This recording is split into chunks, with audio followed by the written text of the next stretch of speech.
Well, perhaps I can give you a broad overview first. When I came on board as the Minister of Public Works on the 20th of December of last year, I immediately came in and wanted a survey of what the situation was in the Ministry of Public Works. I discovered that there were arrears owing to the ministry somewhere in the range of, it was over 5 million, but less than 7 million.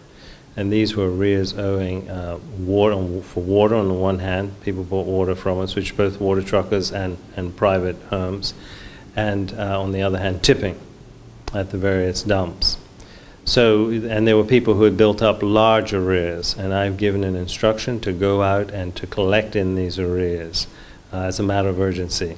Bermuda can't afford for these arrears to build up, and people can't expect for the rest of the taxpayers to pay off their bills for them. So that's what we've been doing. It's in light of that that we came to this community up there, which had built up arrears of between $70,000 and $80,000. Now you figure out at $20 per 1,000 gallons how long it takes to build up that arrears if you're doing payments as you go. So what happened was originally the people were going to be cut off. I asked for them, they contacted me, I asked for them to put in a plan.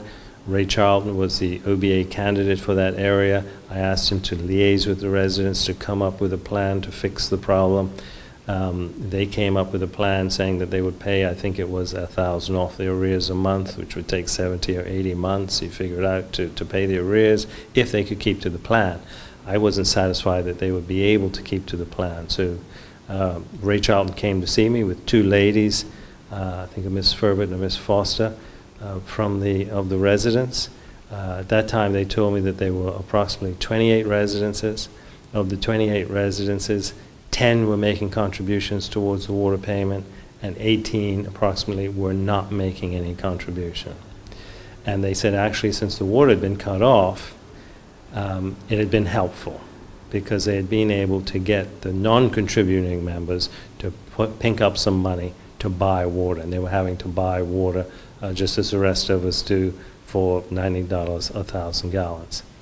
It further turned out that the development had been turned over from Bermuda Housing Corporation some years ago, and there was some history to it which I said I would inquire into, that there were arrears from that point in time for water which people were meant to pay for, they had never paid for. And there may have been issues with the tank having leaks. They have a large tank. But the biggest issue was that there were water meters there for each unit, and the water meters were turned off. The water to the individual units was not being metered, so people were not paying their fair share, and the majority of owners were not paying at all. So it wasn't a tenable situation, and the two ladies came to see me, said, well, we're going to pay the bill every month plus $1,000 on arrears. I said, that's impossible. You can't do it. 10 units out of 28 cannot support such a payment, and it wouldn't be fair for you to be asked to do so. If you make those water meters operational and start billing people, then come to me with a plan. You've got my ear. I will work with you. But, you know, I can be tough, but I believe in tough love, and that's the only way it's going to be workable going into the future. Yes, they have one large tank, and everyone draws off of that, and then they've got meters, but these meters are just not turned on. They're not working, and they're not lockable. In a normal situation, if you don't pay your water meter within a development, the water gets turned off, and that happens anywhere. It happens, you know, in any development, whether it's Bermuda Housing Corporation or who's ever. At what point do you think you might be able to have the tank checked to see if it's... Well, that's their job. It's not for us. We don't check tanks. It's their tank. They have to have it checked. And I think they may have gone some way towards doing that. I mean, some of those problems may be in the past. It's more likely that if people are getting water for free, that they're then inviting relatives over to wash their clothes. So, you know, you get abuse of the system. So you've got to put a stop to that by metering the water to each unit so each person pays their fair share. Then we can put together some arrangement to pay the arrears, and then they have my ear. I'm listening to them.